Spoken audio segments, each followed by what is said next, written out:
ওটাকে আগে গ্রেফতার করে জেলে ভরা উচিত। কোন বাবার কোন ছেলে হয়েছে? আঙুল ভাঙতে হবে না, এবার মাথা ভাঙবে জনগণ। শুধু দেখতে বাকি আমাদের হাসিনা যেমন দেশ ছেড়ে পালিয়েছিল, এ বাংলার মুখ্যমন্ত্রী কোথায় যায় এটাই দেখতে বাকি। এখন যা বাংলাদেশে হয়েছে আজ এ বাংলায় হচ্ছে। এবার এই ভাষাতেই কার্যত মন্ত্রী উদয়ন গুহকে ধুয়ে দিলেন কংগ্রেস নেতা অধীর চৌধুরী। কি বলছেন এই বিষয়ে কংগ্রেস নেতা অধীর চৌধুরী, আসুন শোনাই। ছেড়ে পালিয়েছিল, ওটাকে আগে গ্রেপ্তার করে ওকে জেলে ভরে দেওয়া উচিত। ওটা একটা কোথেকে গেছে, মানে রাজনীতিতে মানে কার বাবার কোন ছেলে ভেবে অবাক লাগে আমার। কোন বাবার কোন ছেলে হয়েছে? আঙ্গুল আর ভাঙতে হবে না, তোমাদের মাথা ভাঙবে এবার জনগণ। আঙ্গুল আর ভাঙার গল্প থাকবে না। বাংলাদেশে শেখ হাসিনাও ভেবেছিল তাদের দলের লোক নামিয়ে আন্দোলনকারীদের থামিয়ে দেবে, হয়নি। যা বাংলাদেশে ঘটেছে তাই এই বাংলায় ঘটছে। বাংলাদেশে যেমন অন্যায়ের বিরুদ্ধে প্রতিবাদ করতে গুলি খেতে হয়েছে, আজ এখানে অন্যায়ের বিরুদ্ধে প্রতিবাদ করতে গিয়ে মানুষকে শাস্তির শিকার হতে হচ্ছে। ওখানে যেমন ধমক ছিল, চমক ছিল, পুলিশ ছিল, সরকারি দলের অত্যাচার ছিল, এখানেও তাই। লক্ষ্য করে দেখুন, শুধু দেখতে বাকি আমাদের হাসিনা যেমন দেশ ছেড়ে পালিয়েছিল, এ বাংলার মুখ্যমন্ত্রী কোথায় যায় এটাই দেখতে বাকি এখন।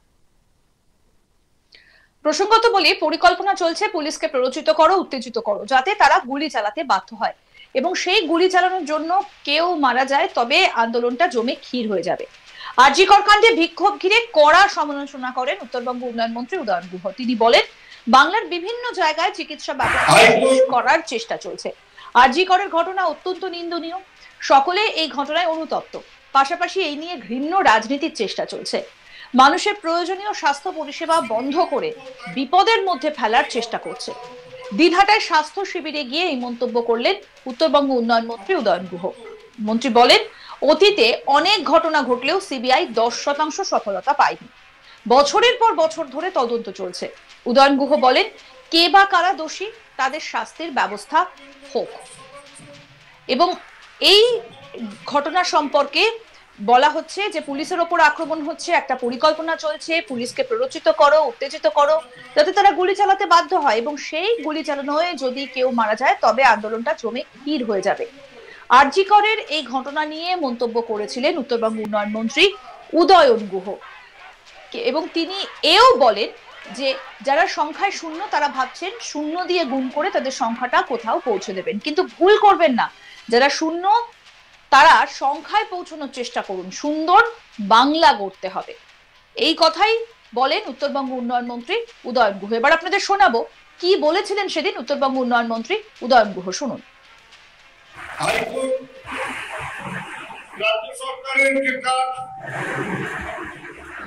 সেটাকে পছন্দ না করে সিবিআই এর উপর দায়িত্ব দিয়েছেন এই ঘটনার তদন্ত করবার। আমরা আশা করব যে অতীতে অনেক ঘটনা ঘটেছে, সেগুলো বিভিন্ন ভাবে সিবিআই তদন্ত করছে। এখন পর্যন্ত 10% সফলতা সিবিআই পায়নি। সবই বছরের পর বছর তদন্ত চলছে। আমরা চাই সিবিআই হোক বা যেই হোক, দ্রুত তদন্ত করে প্রকৃত দোষী কে বা কারা তাদের শাস্তি দেওয়ার বন্দোবস্ত করুক। এবং শাস্তি শুধু না,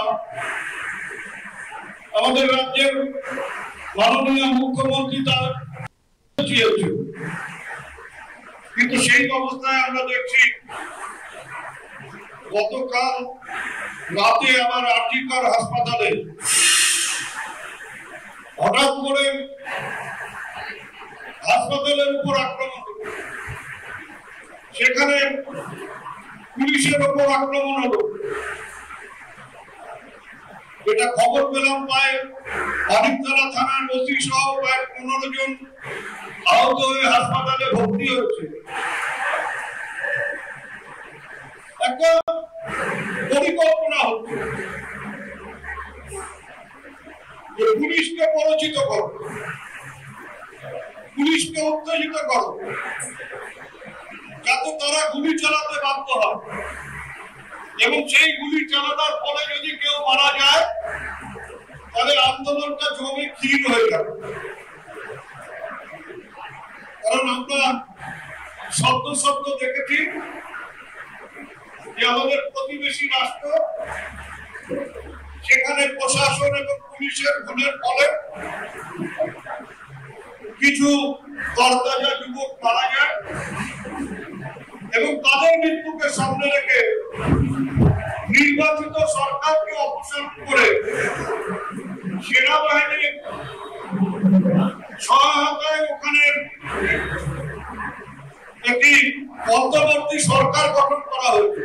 এটা গণতন্ত্রের পক্ষে খুব একটা ভালো উদাহরণ নয়। আমাদের রাজ্যের মুখ্যমন্ত্রী মহিলা, তাই কোনো একটা ঘটনা বিচ্ছিন্ন ভাবে ঘটে গেলে আমরা তার জন্য লজ্জিত হই, দুঃখিত হই, আমরা চাই দোষীরা শাস্তি পাক।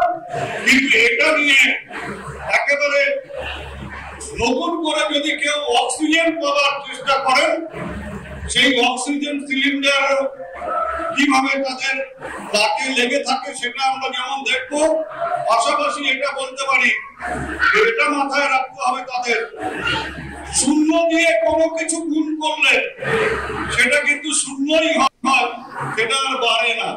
অর্থাৎ আপনি কোথাও শূন্য হলে গিয়ে ভাবলেন এই শূন্য দিয়ে গুণ করে আপনি আপনার সংখ্যাটাকে কোথাও পৌঁছে দেবেন, কিন্তু ওটা ভুল করবেন না।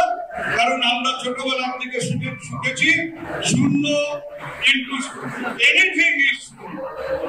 তাই যারা শূন্য তারা নিজেদেরকে একটা সংখ্যায় পরিণত করবার চেষ্টা করুন, শূন্য দিয়ে গুণ করে অন্য কিছু করবার চেষ্টা করবেন না।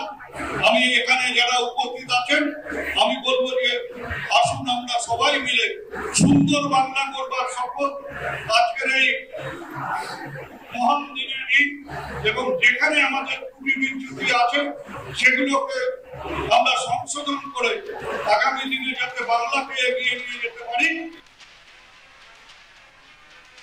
আর উদয়ন গুহর এই মন্তব্যেরই পাল্টা দিলেন অধীর রঞ্জন চৌধুরী। তিনি বলছেন ওটাকে আগে গ্রেফতার করে জেরে ফেলা উচিত।